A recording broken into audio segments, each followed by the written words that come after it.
Hello, and welcome to the Project Elected podcast. Project Elect is a nonpartisan nonprofit whose goal is pretty simple. We want to get more Latter day Saint women involved in public service. On this podcast, we interview amazing Latter day Saint women who are involved in public service. Hi, my name is Audrey Perry Martin. I'm the founder of Project Elect and the host of this podcast. Today, I have a really incredible guest. Her name is Katie Olson. She's running for the Utah House, and she's full of great ideas. I'm really excited to talk to her about all of them. So thank you so much, Katie, for joining us today. Thank you for having me.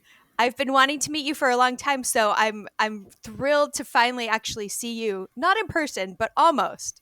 Next best thing. Well, let's get started. Would you just start out introducing yourself? Maybe tell us a little bit about your background and who you are. Sure. I'm Katie Olson. I was born and raised in Utah County. My dad was a firefighter. I grew up a little bit around public service. Didn't think that was for me until all the dots started to align and God made everything make a lot of sense of what was going on in my life. And I came into the political and public service sphere. So I work for the city of South Jordan. I am the Associate Director of Strategy and Budget there. That's my full-time job. I'm also running for the State House District 48 in Utah. It's a new district with no incumbent out in South Jordan, Harriman, and Riverton. And then I am also a full-time mom. I'm never not a mom. Mom and a wife. Yeah. How many full-time things can you get out there? Oh, you'd be surprised. Impressive. Okay, so I know you've been involved in city government, and can you tell me a little bit more about your job, about what you do in the city? Yes, absolutely. So my whole role is to do process improvement and aligning our budget with our values. So at our city, we do priority-based budgeting. So we really look at what is an actual priority and then how much does it really cost us to do it. So most cities could look at their budget and say, well, it costs us less than our entire public works budget to snowplow. But we could tell you, here's how much time and all of those non-personnel line items that actually go into providing a snowplow service to our cities or to our residents. And then we can score those programs based on our values. So we know we value an engaged community. We value having desirable amenities and open space. So we take that and score it. And then we look at how can we improve the way this budget's aligning. And then with that, I do a lot of process improvement. So I have a black belt in Six Sigma, which is about making sure that in a million opportunities, there's only 3 mistakes. So we try and get our processes as clean as possible, that we do it just right. Because it doesn't matter if you get a fly in your food at a restaurant, it doesn't matter if they served a million other meals right. You care about the fly in your food. Mm-hmm. So we try and give that same level of service to our city residents.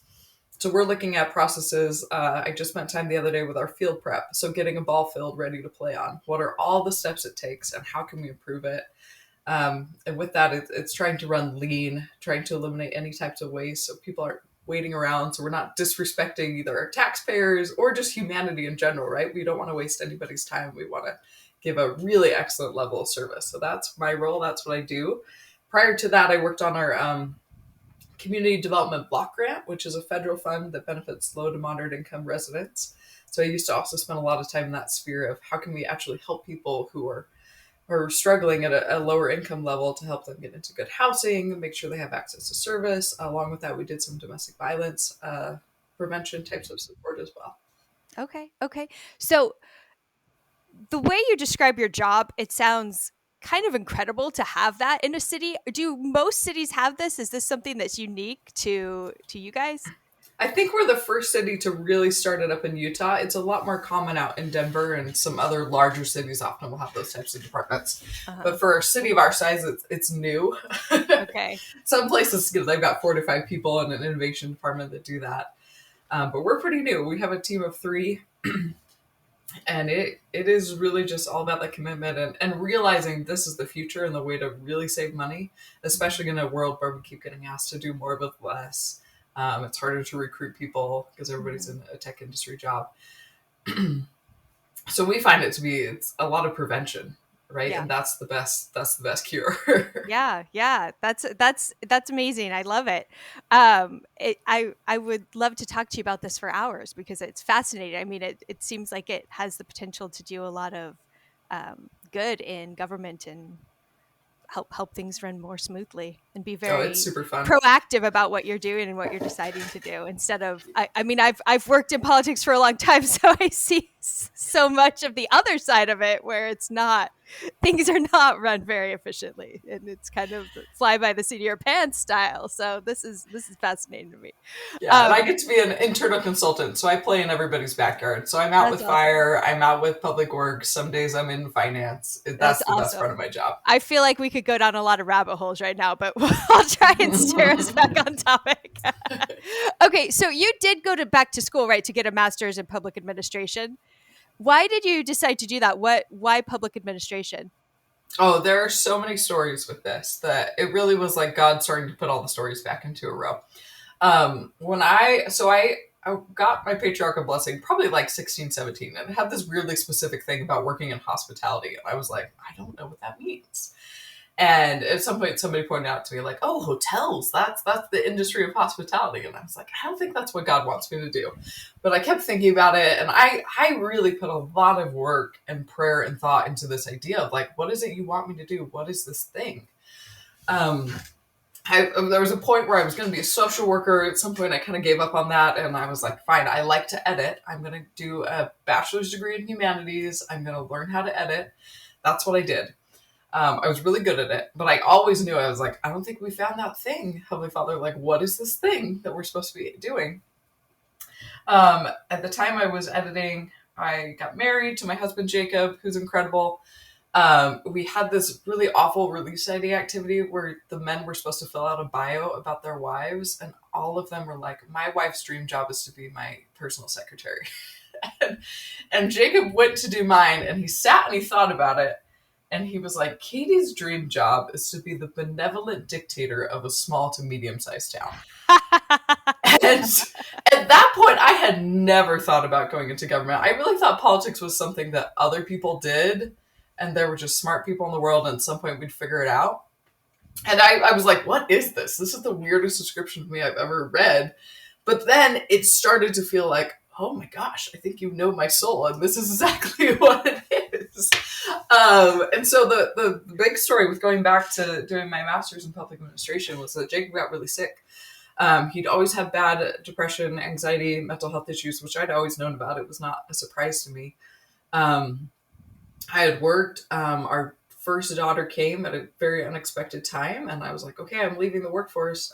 Maybe I'll never go back. I'll stay home with this baby, I guess. Jacob went to work, and then 6 days before our second child was born, he got so sick he could not get up and go to work. He could not put his shoes on. It was like his brain just shut off. It was so hard to figure out, do I get the milk or the cereal out of the fridge first? And now I can't eat because I'm stuck. I'm physically stuck to the ground. I cannot make this decision. So it manifests kind of looking like a neurological condition. So I was about to have this baby in 6 days, and we were like, okay, luckily we've been saving and been working hard on that. So we moved in with my in-laws, who are the most fantastic people in the world, who took care of us. We had our baby. She was fine, and she made the world so happy in this scary time.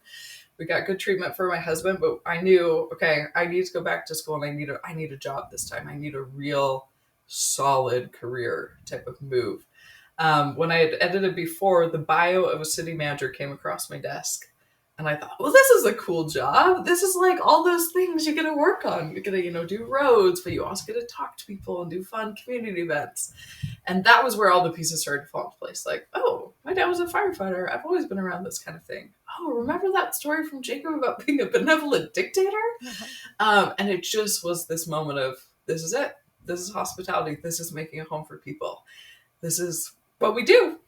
And so I went back, did my master's in public administration, specialized in local government, went out to work for the city of South Jordan, and fell in love with it, loved the way they did things. It really fit all the stuff I wanted to do. And it's been amazing ever since. It's another story how I got into politics, but that's really the heart of it, was I wanted to make a home for people, and there was no better way to do that than local government. Like, when your water turns on in your house, that's us. I mean, that's an incredible story. Not just that your husband knew your soul so well that he called you a benevolent dictator, because that's amazing.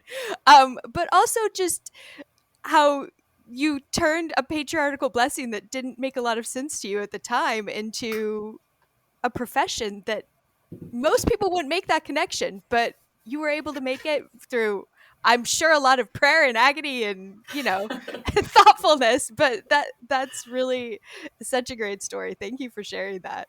But now I have to hear the what drove you to get involved in politics story, because you've teased that, and now you got to tell me that one. Well, maybe that one's less exciting. Maybe I played that one up too much. When you run for office, you're constantly going to get asked, why did you decide to run? And I always feel like I've never got a very standardized answer, because there were so many pieces that went into it that sometimes people ask me and I'm like, because of this? But my mind is like, Like, oh, all those things. it's a Lego structure. I'm just building on it. Yep. I mean, really, I didn't pay attention to politics till 2016, which is right when my husband got sick, right before I went back to school. I started watching the debates, and I was really frustrated by how people were treating each other and just the absurdity. There was a moment in which a comment was made. I will not get too specific, but it was so uncalled for and mean that I just felt like, what is this thing? Why are people acting like this? This is not what I thought was going on. I thought there were smart people in the world. We'd work hard. We'd figure it out eventually. We'd argue about how to do things, but generally there was respect and goodness. And seeing that change made me feel like, okay, I need to start paying attention. I need to start looking into these things a little bit more. So I started following that, and of course went to local government. And the city management profession, we try to stay out of politics. That's our goal, is always to do what our council wants us to do, and that's very much my professional day-to-day role. But at the state level, I started to see bills run, one in particular that did not pay attention to the numbers. I'm a data person. I was like, those are not, like, you just ran this huge bill that was about something that has literally never happened, numerically never happens. And it just added lots of barriers to people participating that I didn't like. And that's where all my training started to come into play, of thinking like, oh, I wish they were checking things and talking to more people and looking at the numbers before they did stuff.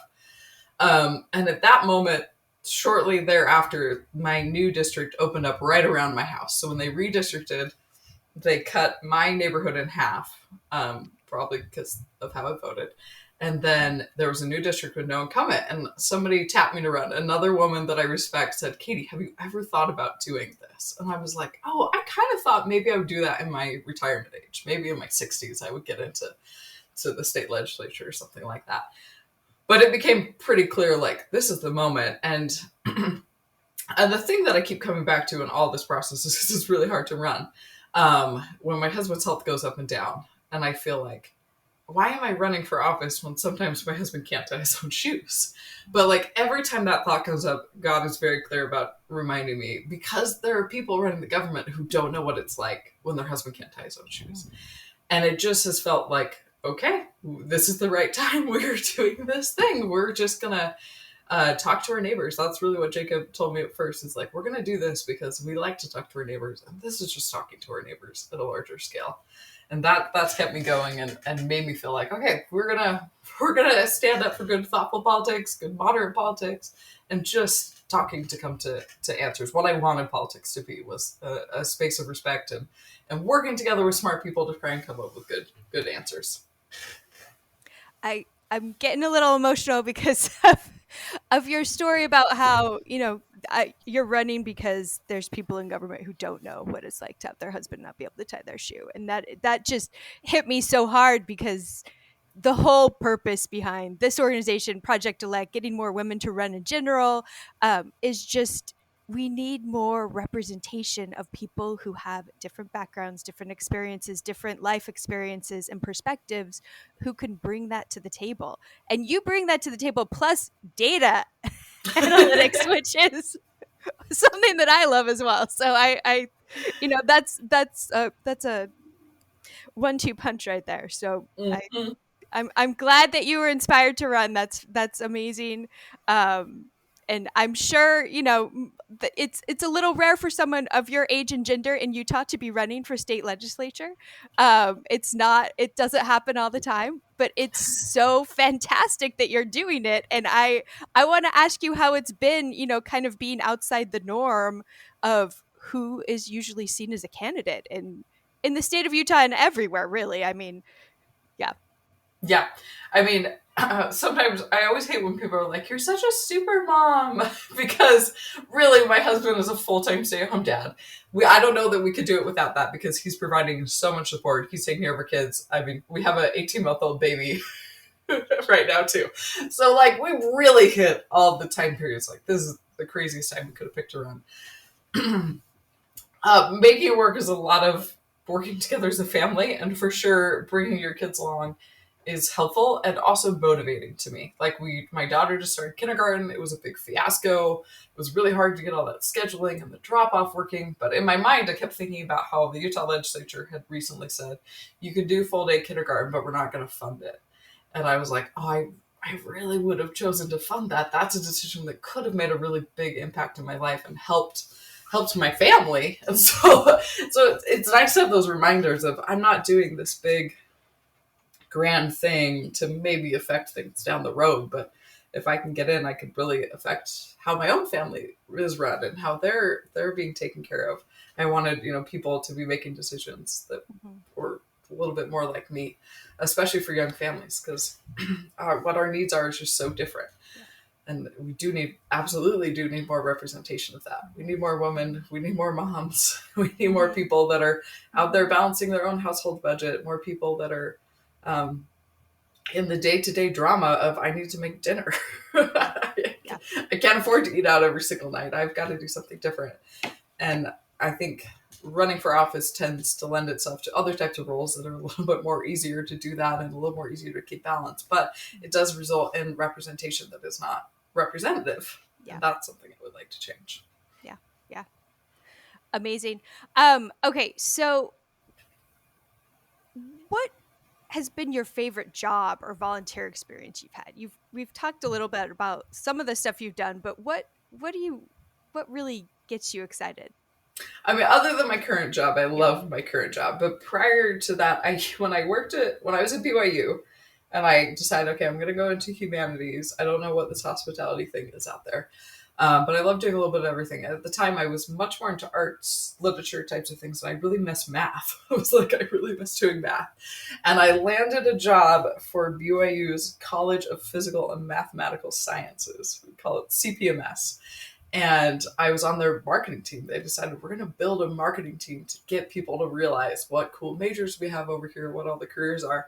So I started as an editor for them. And it was the most incredible team of people I have ever met and worked with. I still quote things that people told me back then that I learned from, and some of the best memories. So we would go around and we made videos. So sometimes we'd be up at BYU has a West Mountain Point Observatory, like a telescope up on a mountain in the middle of the night, making videos about how come join our major, come see the careers you could do. We got to hang out in their anechoic chamber, a giant foam room with a net in the middle, so everything's suspended, so you can do science experiments without sound.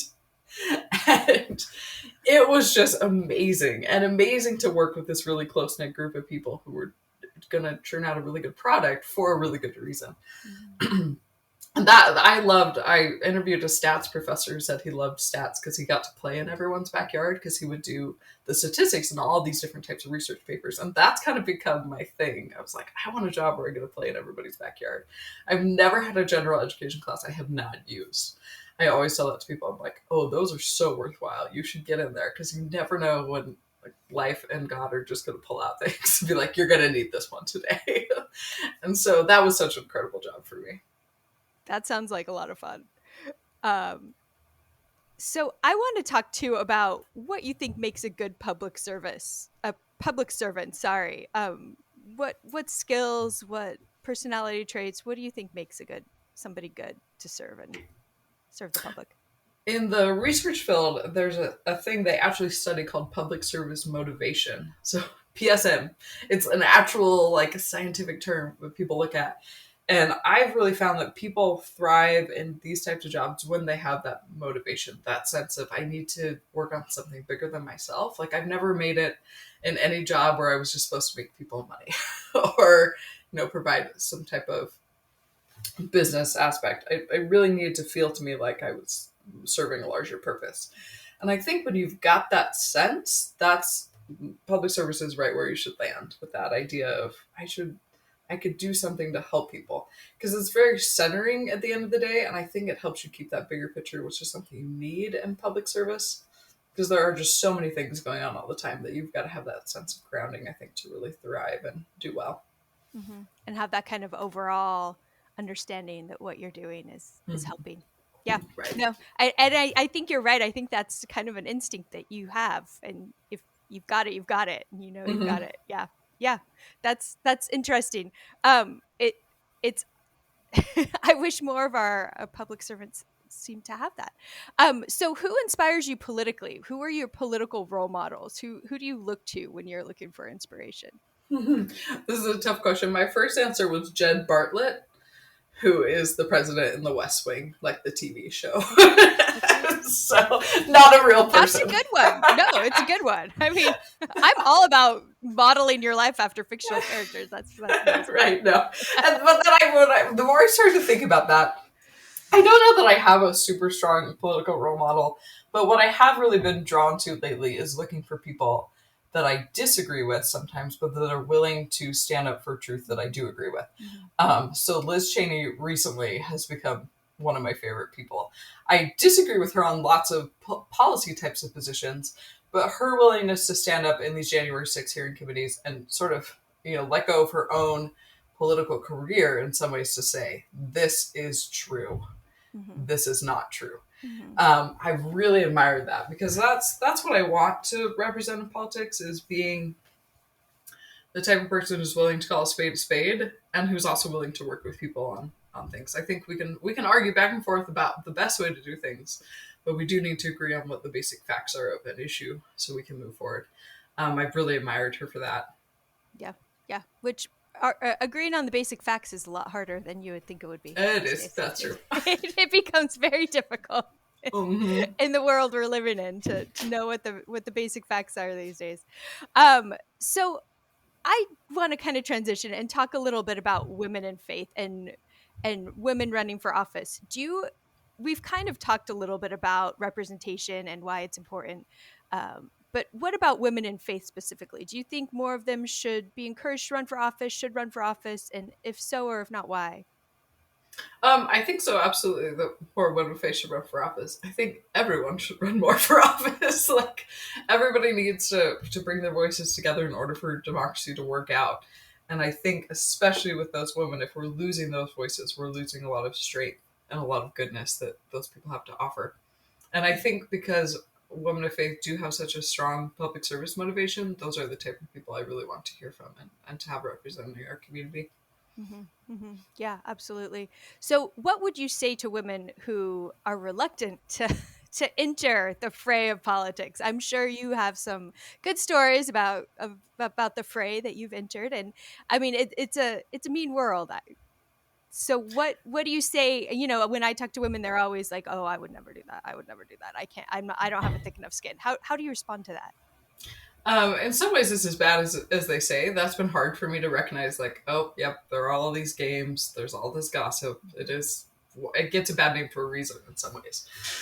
But I don't have a thick skin. It's miserable, and I am learning how to get a thick skin. And at the end of the day, you've got to decide, like, are you willing to let the world be run by people who have a thick skin and maybe have stopped listening anymore? It's who do you want making those decisions? And for me, I thought, okay, I don't want only those people making decisions.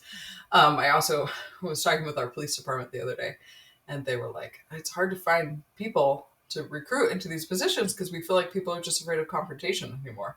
And it became really obvious to me in that moment, like, we need police officers. Like, we can't have everybody be afraid of confrontation. There are roles that need to be played, and if we're all afraid of confrontation, nothing's ever going to get done. Mm-hmm. And nor are we going to get any better if we're not willing to talk. And so, in some ways, you've just got to do it. You've got to stop deciding that's too hard or I can never do that, because it just needs to get done. And it's never going to get better if we just keep leaving it to the people who are thick-skinned and thrown in. Mm-hmm. Um, so how has your experience been running for office? It's actually been really good. I've enjoyed pretty much every part of it, except we are absolutely exhausted. But other than that, it has been really good. Um, much of it has been better than I thought. And really, I've realized my goal is to talk to 8,000 people pretty much. And we've had maybe one or two people that have been even remotely unkind to us, and everybody else has been very civil. So it's sort of a numbers game, which those conversations can be sticky. Sometimes I remember those the most because they weren't as kind to me. But at the end of the day, I was like, oh, but I also talked to, 1,000 people who were really nice to me and who were really willing to talk and engage. And even when they had different opinions, to say, like, thanks for running. Thanks for working hard. Thanks for talking to me. Thank you for including me in your process. That's shouldn't be surprising, but it is that so much of it actually will be good. And the stress kind of gets normal. I just filed a financial report this morning, which at the beginning of my campaign terrified me, but now it's just normal. You really just learn how to do things. You adapt. I have thought so much about marathon running while I've been campaigning. I am not a runner, and I do not understand how people run like ultra marathons. That seems incredible to me.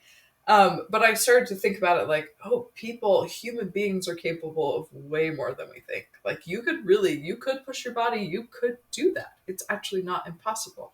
And that's how I've been feeling with this campaign is we've added stuff and there's so much stuff going on in our lives, but we've really just sort of stretched and grown and we can do it. We are running the sort of superhuman feat right now and it's working. It's fine.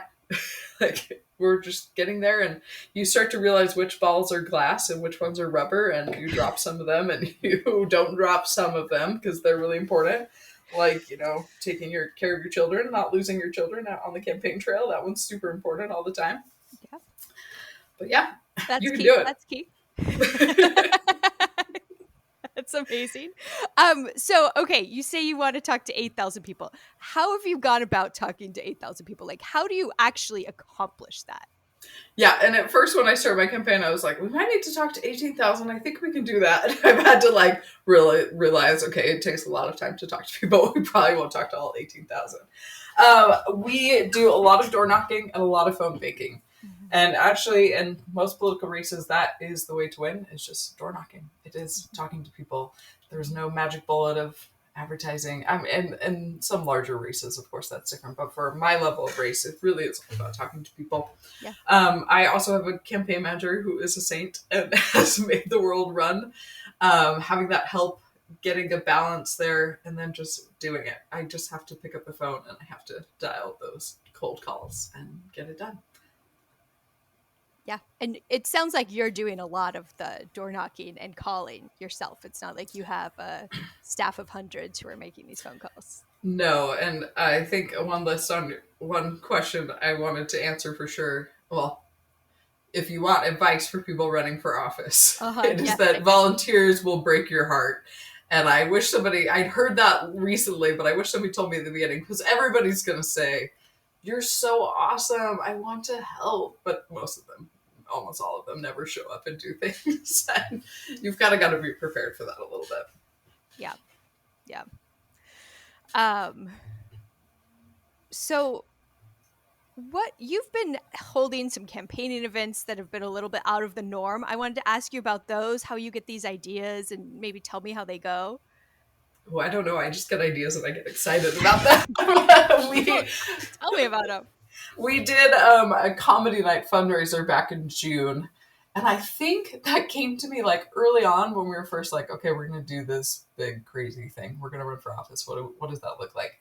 And my good friend Jordan Macon, I've known him since probably 8th, 7th grade, maybe. He was in my biology class in 9th grade. It was the most miserable year of my life. And the only time I was happy was in biology class sitting next to Jordan because he was so funny. And then he since has gone on to become a pretty well-respected stand-up comedian. And so when I was thinking about what are we going to do to raise money, I was like, ooh, maybe I can get Jordan to come perform. And it was something that I looked forward to. It was something that became this idea of oh, that sounds fun. I want to do it because it sounds fun to me. And we worried a little bit less is that the most effective way? Is that what everybody else is doing? We did it because it sounded happy to us. Mm-hmm. Same thing with our clean campaign. So we go out once a month and we pick up trash on the side of the big major road next to our house in our district. We do that because we actually care about picking up the trash because it's awful out there and we would like it to be cleaner, but it's also a good way to have visibility.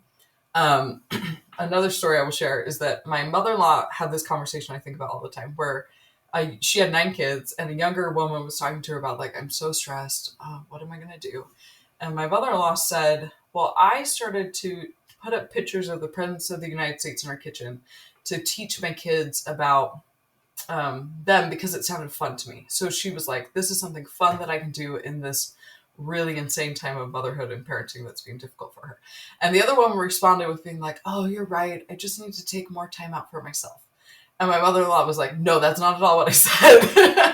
And I think we're in this age of like self-care, take a bubble bath, which is super important and good, but also you've got to find things that give you joy in the thing you are doing. How are you going to find joy in the hard thing, not to get away from it, not to get outside and do something different?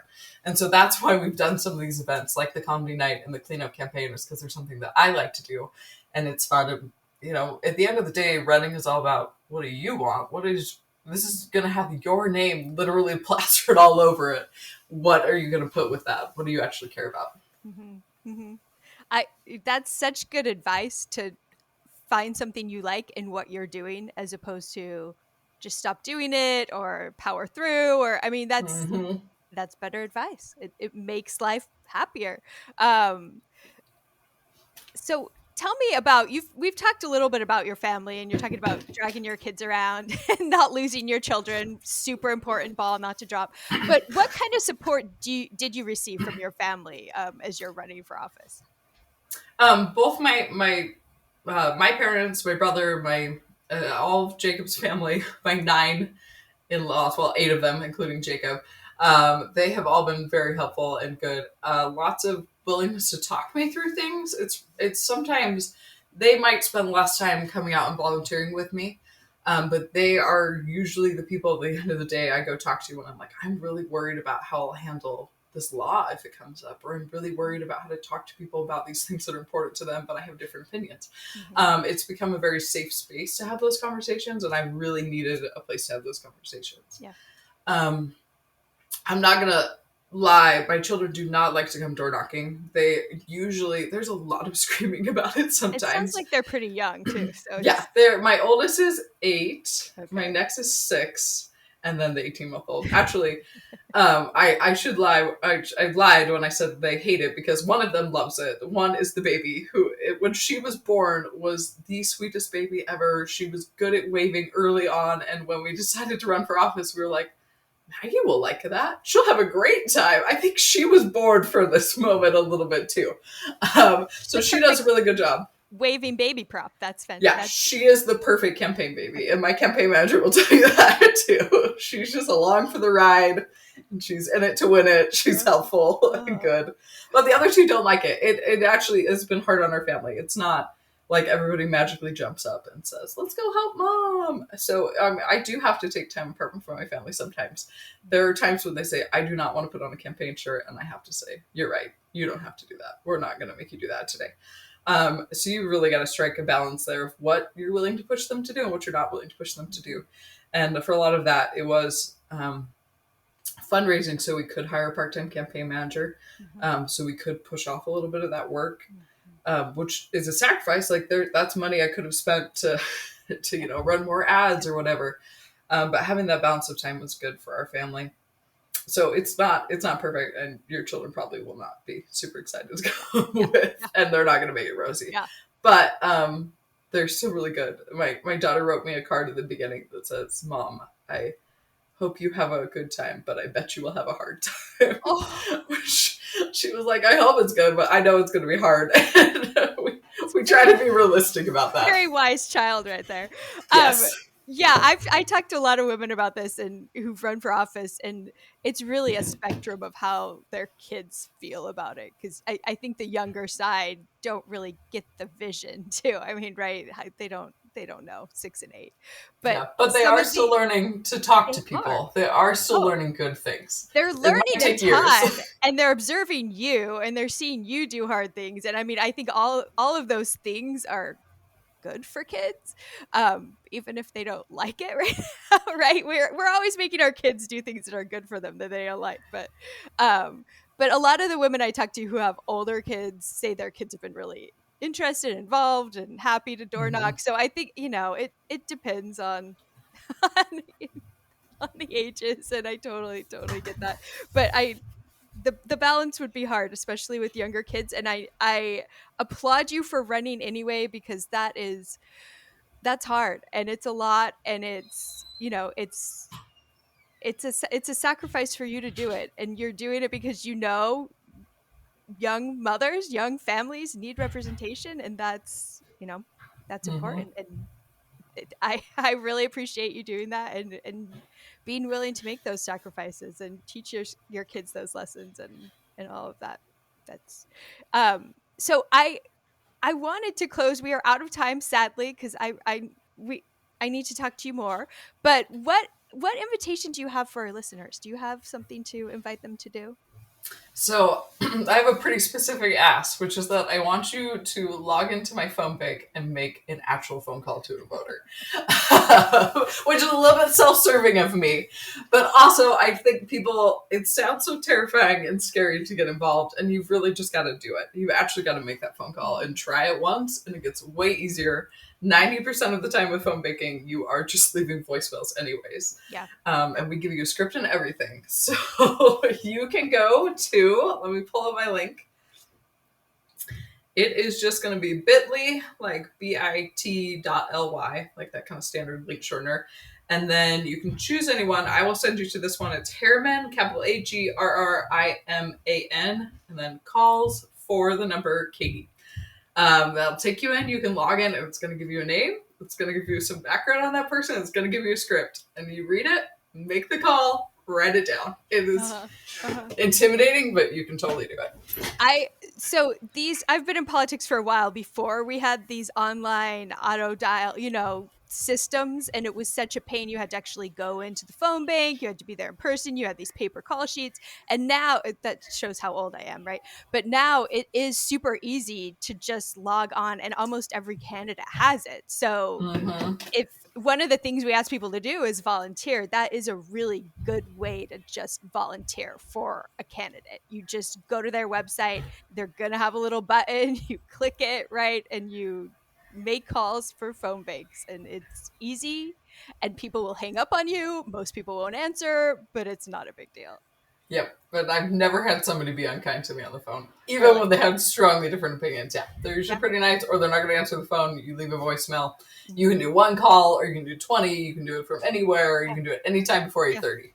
You could do it when you're bored sitting with your phone instead of, scrolling Instagram or TikTok videos. Yes, It's a phone social media call. is not going to save any lives, and I It's think we're kidding ourselves if we think we're it's being active and involved by hitting that like button. potentially moving it in the other direction.